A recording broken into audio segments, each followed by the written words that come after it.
Assalamualaikum warahmatullahi wabarakatuh. Sahabat kopi inspirasi 81, kali ini saya akan menjelaskan sedikit mengenai banjir yang ada di Jalan Perintis ya, Kecamatan Satui ya. Di Jalan Perintis ini cukup dalam, airnya yang melewati jalan ya. Ini sebenarnya dari mana sih air ini?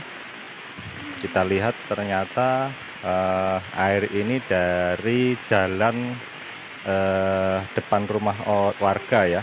Jadi air ini meluap, sebenarnya bukan meluap, malah memang mengalir ke jalan.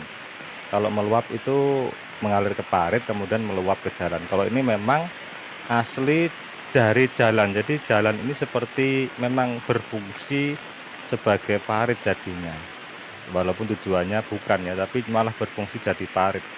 Jadi air ini bukan dari ujung sana ya, sebenarnya sebelah sana itu sudah dibaiki, jadi bukan dari ujung sana dulu, dari sana sekarang malah dari sini ya.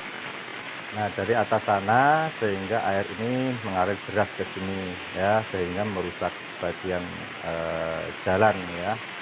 Ini berlubang-lubang karena dilewati air setiap kali ada hujan deras. Nah, ini contohnya seperti ini ya. Nah, jadi rusak-rusak seperti ini karena air ya. Sebenarnya ini supaya menjadi contoh ke depan jika ada teman-teman di channel ini yang ingin membuat apa namanya, gorong-gorong atau jembatan, itu hendaknya jika tanah itu miring ke jalan, dari atas mengarah ke jalan itu miring, maka bentuk jembatannya itu harus menggunakan besi ya, jangan dicor full. Kalau dicor full itu airnya akan mengalir deras ke jalan. Nah, seperti itu. Nah, tapi malah tidak bisa turun ke parit. Nah, kita lihat sekarang paritnya.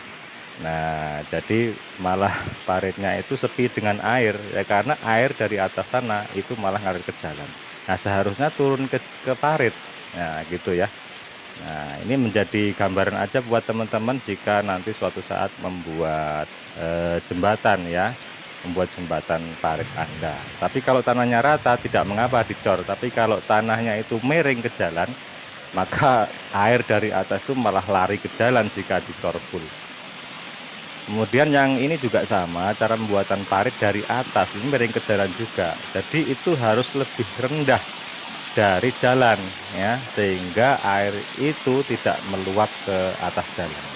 Nah ya, jadi kalau ini masih rata atau lebih tinggi dari jalan malahan, sehingga air itu meluncurnya malah meluap ke arah jalan. Nah, sehingga merusak ini bagian tebing jalan ya, pinggir jalan. Nah, air ini sebagian masuk ke parit, sebagian lari ke jalan. Nah, seperti ini ya. Nah, ya. Nah, seharusnya semua itu bisa tertampung ke parit, tapi tidak bisa. Tapi ini masih agak maklum sedikit ya, karena sebagian masih ngalir ke parit ya, hanya luapan.